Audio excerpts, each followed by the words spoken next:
Halo Semeton, kembali lagi di channel Gianyar Story.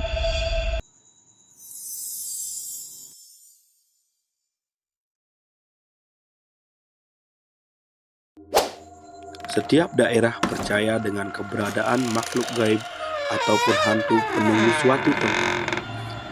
Jenis makhluk gaib atau hantu ini pun bermacam-macam, dari yang menyerupai manusia, bertaring, hingga sosok menyeramkan lainnya. Masyarakat Bali juga mengenal beberapa jenis makhluk gaib ataupun hantu, mulai dari yang jadi-jadian seperti leak hingga penunggu suatu tempat seperti memedi, tonye maupun gama.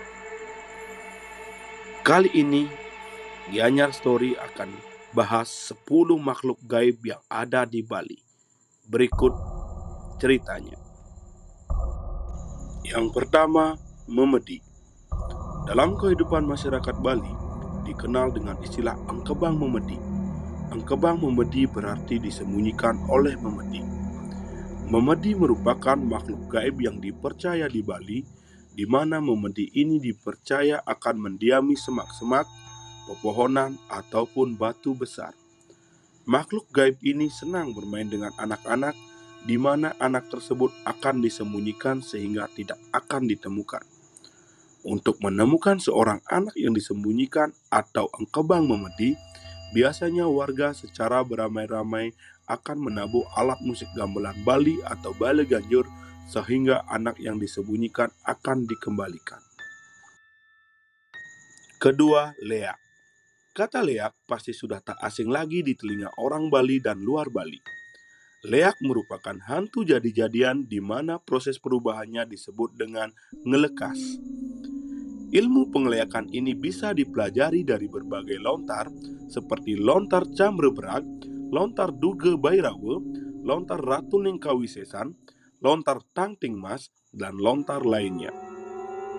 Ada berbagai macam jenis leak yang dikenal, yaitu leak barak, leak sari, leak siweklakah, leak bunga, maupun leak pamoroan.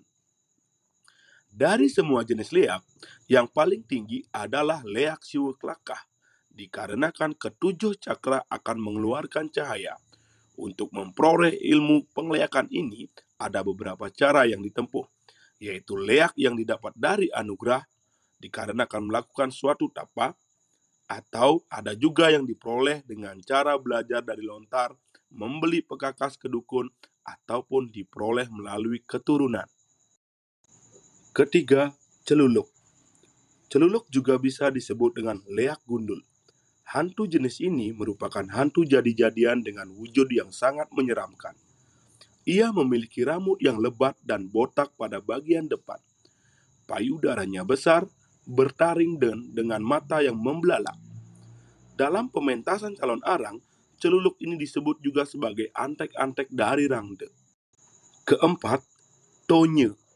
Tonye sering dianggap sebagai penunggu sungai ataupun pohon besar. Makhluk halus ini disebut memiliki kemiripan dengan manusia, hanya saja ia tak punya lekukan di antara mulut dan hidung. Mereka juga dipercaya hidup secara berkelompok. Yang kelima, gamang. Seperti halnya tonye, gamang juga disebut tinggal di sungai atau kali. Jika tonye hidup berkelompok, maka gamang hidup menyendiri dan terpisah. Gamang ini merupakan jenis makhluk halus yang fisiknya buruk, kotor, rambut panjang tergerai tak terurus. Keenam, gregek tunggek. Hantu ini suka tinggal di tempat yang sepi dengan wujud menyerupai kuntilanak ataupun sundel bolong. Makhluk ini suka bermain dengan anak-anak di malam hari. Ketujuh, kemangmang. Kemangmang merupakan makhluk halus yang hanya terdiri dari kepala saja. Ia tak memiliki badan, tangan maupun kaki. Bentuk kepalanya pun bolong seperti kelapa yang digigit tupai. Makhluk ini suka mengganggu seorang yang memiliki hasil panen. Kedelapan, rangde. Rangde ini dipercaya sebagai penjelmaan Dewi Durga yang memiliki manifestasi sebagai pemusnah atau pelebur. Di sisi lain, ada juga yang mengatakan rangde sebagai ratunya para leak.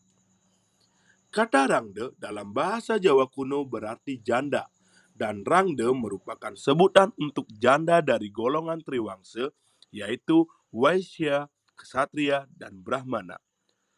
Sosok rangde ini digambarkan sebagai seorang wanita yang menyeramkan, dengan rambut lebat, lidah panjang menjulur, kuku panjang, bertaring tajam. Diperkirakan, rangde ini berasal dari Ratu Mahendradatta pada abad ke-11 yang disingkirkan oleh Raja Darmo Dayana. Dikarenakan dituduh telah menggunakan ilmu sihir terhadap permaisuri dan raja. Dalam kebudayaan Bali, terdapat juga tarian barong dan rangde, di mana barong merupakan lambang dharma ataupun kebaikan, dan rangde merupakan manifestasi dari adharma atau kebatilan. Dan yang kesembilan, rarung. Dalam lakon calon narang, rarung juga biasa disebut sebagai antek-antek dari rangde. Tak seperti rangde yang disebutkan sebagai janda, rarung ini digambarkan sebagai sosok yang lebih cantik dan lebih muda daripada rangde. Dan yang terakhir ke-10 yaitu brerong. Brerong merupakan tuyul versi Bali. Makhluk ini biasanya dipelihara oleh seorang majikan dengan tujuan untuk memperoleh kekayaan dengan jalan mencuri uang secara gaib. Seseorang yang memelihara brerong biasanya akan menyiapkan tumbal yang paling sadis, tumbalnya berupa manusia. Selain itu, sang majikan juga harus membuatkan sesajen yang lengkap, dan ada perjanjian tertentu yang harus dipenuhi dan dilaksanakan. Jika janji tersebut dilanggar, bisa membahayakan si majikan yang bisa saja berujung pada kematian. Demikian ulasan 10 makhluk gaib yang ada dan dipercaya di Bali. Support terus Gianyar Story dan nantikan kisah-kisah menarik lainnya.